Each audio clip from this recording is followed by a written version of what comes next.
we've got the recording going on right now too. Okay, good.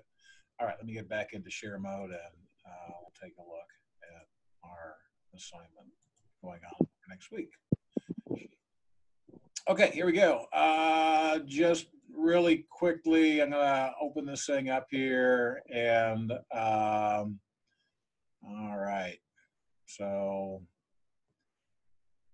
I will do the optional Zoom meetings on Mondays and Wednesdays and Fridays if you want. I'll open those up at 1:20 each day, so I'll keep them open as long as you like.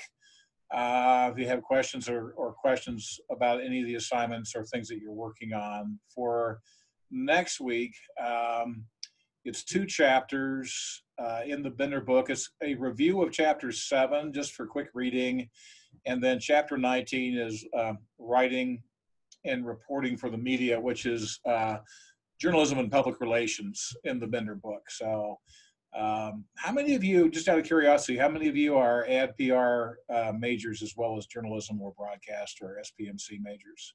Some, I know sometimes we have some dual majors there, but this kind of deals with public relations and the role that public relations plays in media in chapter 19 in the Bender book. So basically, you just got,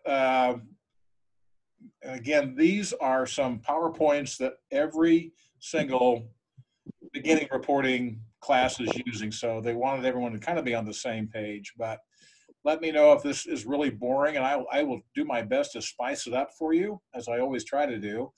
So really, your assignments for next week is to go through some of those slides on social media writing, crisis communications. You have a reflection board to do, which is fairly easy, with some questions for you to answer about your reading. What did you learn? What questions do you have? I can certainly open it up on Wednesday and we can talk about that more if you'd like. And then we're opening these things up kind of to give you all week long to work on them, so it shouldn't be really too much of a stretch. And then you have due next Sunday.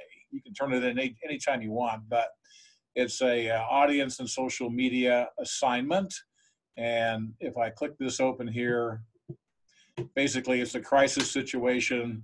You have a dormitory here on campus, and there's been an outbreak of lice, and folks at the university are not necessarily publicizing that because they don't want students to worry unnecessarily about it. So kind of questions, how would you handle this if you were a PR expert dealing in a crisis communication situation, and some facts and things to run. So I don't think, take a look at that. It kind of ties in with your chapter 19 assignment for your reading. And then if you have questions, I'd be happy to answer any of those. So that is your other assignment for next week. So the audience social media assignment, the week 13 reflection board, and also AP style basics in the ebook on chapter 4. You can take it up to 3 times and your highest score counts. So that's available, I think, for you to take anytime you want in the ebook. So any questions about any of that stuff for next week? Take a look at it over the weekend. If you have questions, let me know. Again, I will pop back up here at 1:20 on Monday so I can answer any questions you've got. So any questions right now about any of the chapter 13 Bender reading stuff? Hello, Jacob. Hello. Jacob, did you wear a t-shirt? Yeah, I did. Well, it's not mine, but it's my dad's. But here, can you show it to us? yeah, it's a racing shirt actually. Oh, Shelby Cobra. Yeah. Okay. Yeah. Did you see the movie? Yeah, we just watched it the other night. Pretty good, wasn't it? Yeah, it was pretty good. Okay. We were just going over some of the assignments for next week. Did you catch up with us as I was walking through that? Yeah, I've been here. Okay. Oh, good. Okay. So yeah, if you have questions, let me know. Okay. Did you guys have a chance to look at that video on broadcast body types, story types? There's basically 2, right? Anyone take a look at that? I had a couple of examples in there. Who had a chance to look at that video? Any observations for those of you that did?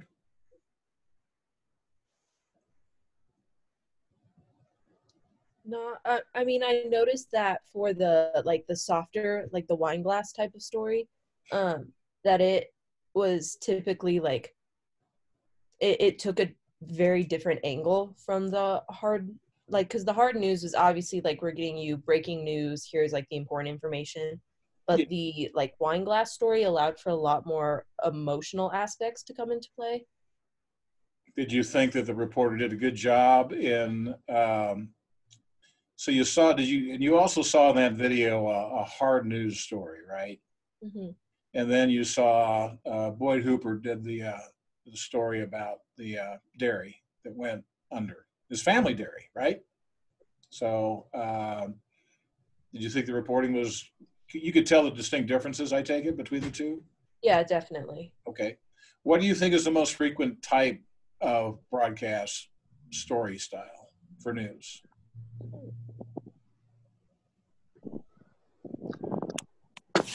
I would say hard news or just the lead. Usually it's going to be hard news just because that's what helps to pace the audience. It caters to their interest more.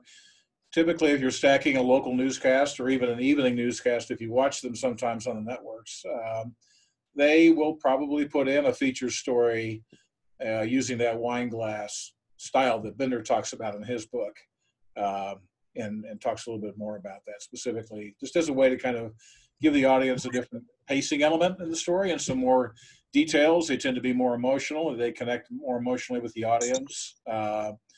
They can be more personal because of the way that they lay themselves out. And typically, those stories run a little bit longer than your hard news television or radio story is going to run. I'd say with our generation, with how we're used to like more fast paced with like speedy access to like social media and stuff, I think that that's probably going to go or head more towards the faster paced hard news too. Yeah, I don't know. Sure.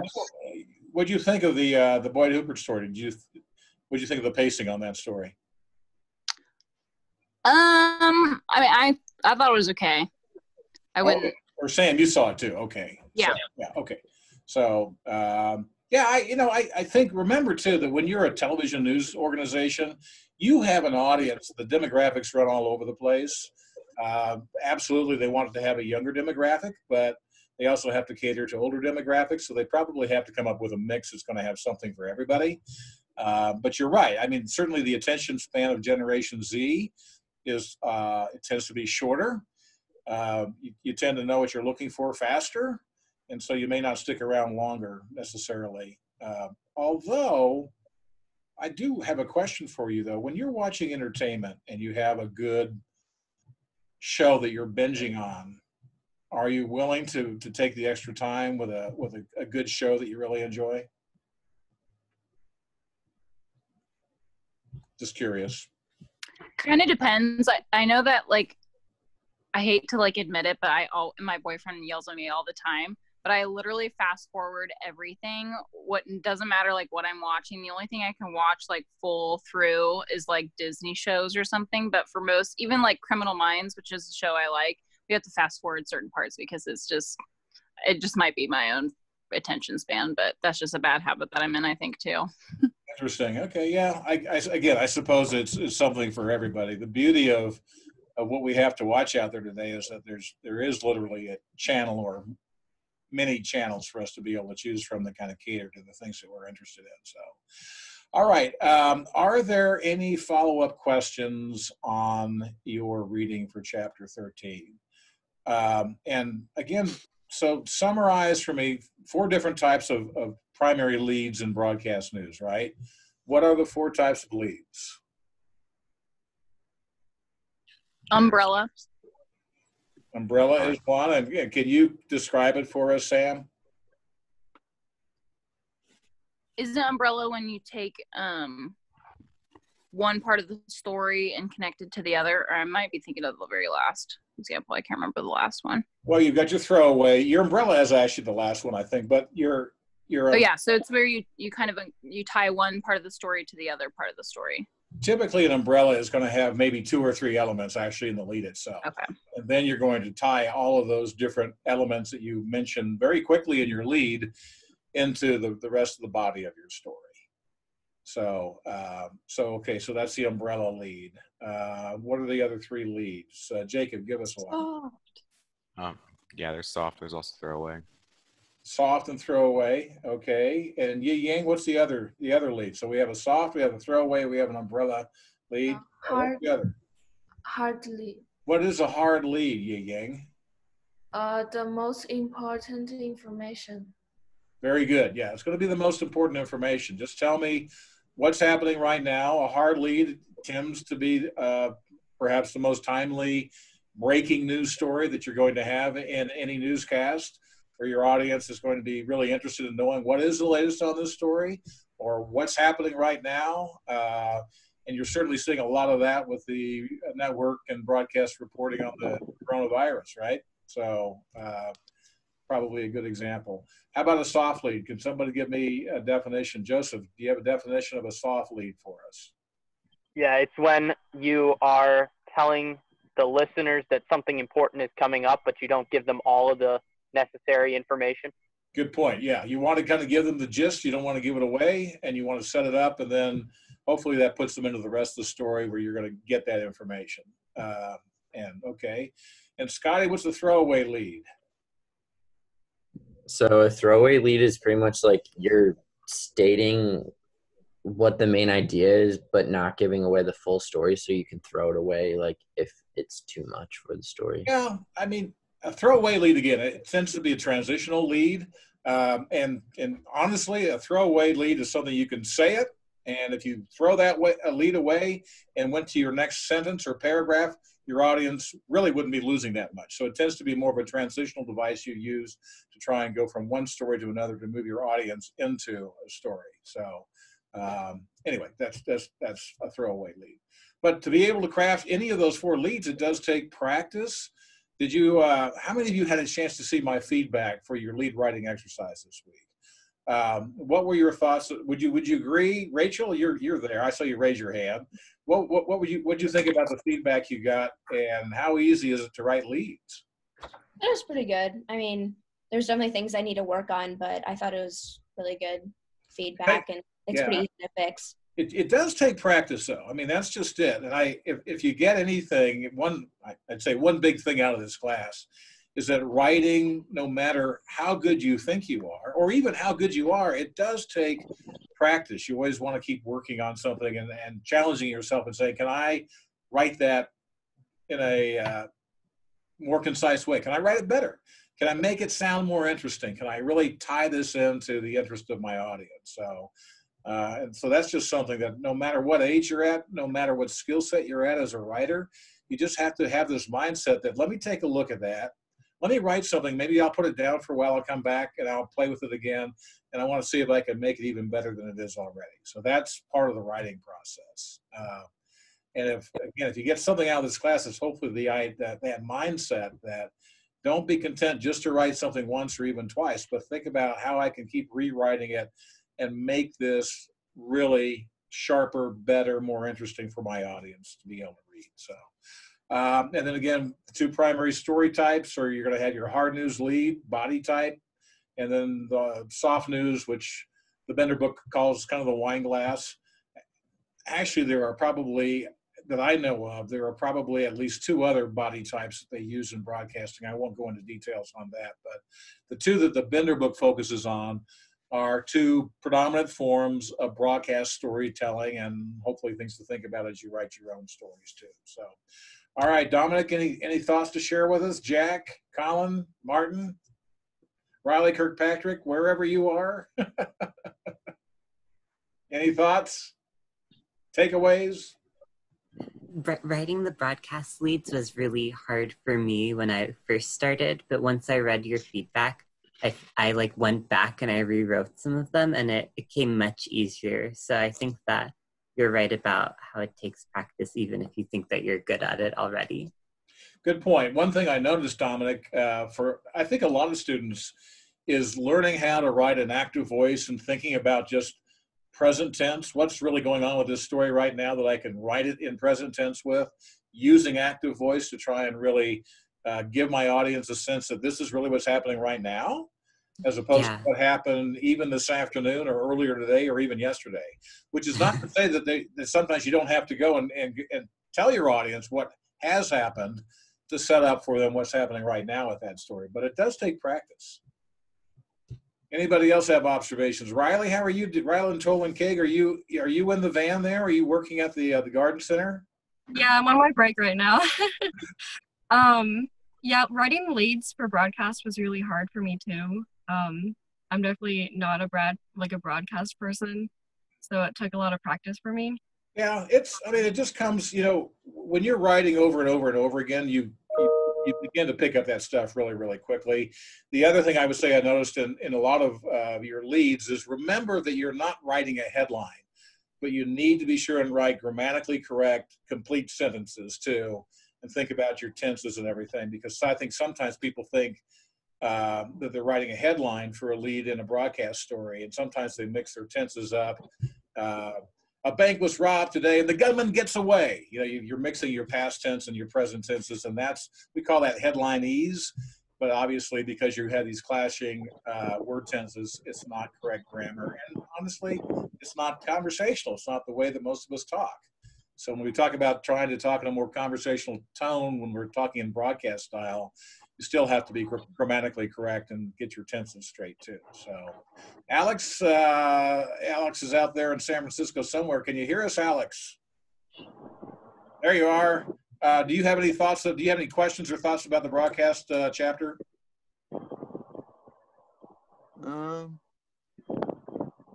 No, not really. All right. And Riley Kirkpatrick, how about you? Are you there? There you are. Yeah, sure. Any questions, Riley? No. Okay. I looked at your stuff. I thought for the most part you were on. The other thing I'll say again about writing leads, just as a reminder, be sure and remember to put in correct attribution. Does everyone know what attribution is? So people know your source. The two sources in the lead writing assignment was the highway, the state patrol, and also the Nebraska Department of Health and Human Services. So you want to be sure, and attribution and broadcasting goes up front in most sentences as opposed to being the last thing in the sentence, which is what you typically get when we're talking about writing in print style. So, all right. If there's nothing else, does everyone have the link for the quiz? Do you want me to go in and open it up right now so you don't have to wait another 5 minutes? I can do that. Just give me a couple of minutes. I'll go ahead and open that up right now, and you are free to take that quiz. One more thing before I say goodbye. Any other questions for next week? So we don't have you don't have to be in class, Zoom meeting wise, but I would like to be able to hear from you guys just to know that everything's okay. And if you ever want to, as a class, if you just want to have a regular class like this or some of the classes we've had this week to go over materials, I'd be more than happy to do that as well. So just let me know what your thoughts are. And everyone doing okay? Everyone's okay? Good. Joseph, what's the weather like up there in Milwaukee land? Oh, it's very sunny, very nice, warmer than we've had all year. It's 65, 70. So took the opportunity to come outside and have class in the beautiful weather. Nice job. That's like Alabama weather, right, Molly? Yeah, it's like 75 and sunny here. It's beautiful outside today. All right, well, rub it in. It's cold and chilly and kind of gray here in Lincoln. So, but the weekend's supposed to be nice again. All right. Cold here. And Kevon, you're here in town, right? You're here in Lincoln? Yeah, it's mad cold here. It's what? It's cold as hell here. Oh, it's cold. And it hit 30 degrees. Oh, man. All right. Well, and Noah, where are you? Are you out there too? I think Noah's there. I'm at home right now. You're at home. Okay. All right. Yeah. Well, Noah, did you have any questions or comments? I do not. Okay. All right. Well, guys, I will sign off. I'll be back here on Monday, though. And take good care of yourselves. I'm really curious to see what comes next with this whole coronavirus thing. But do take good care of yourselves. Practice your safe distancing. They say the worst is still ahead of us, so be mindful of that. And I will talk to you guys next week. Have a great weekend. Bye-bye. Thank you. Yeah.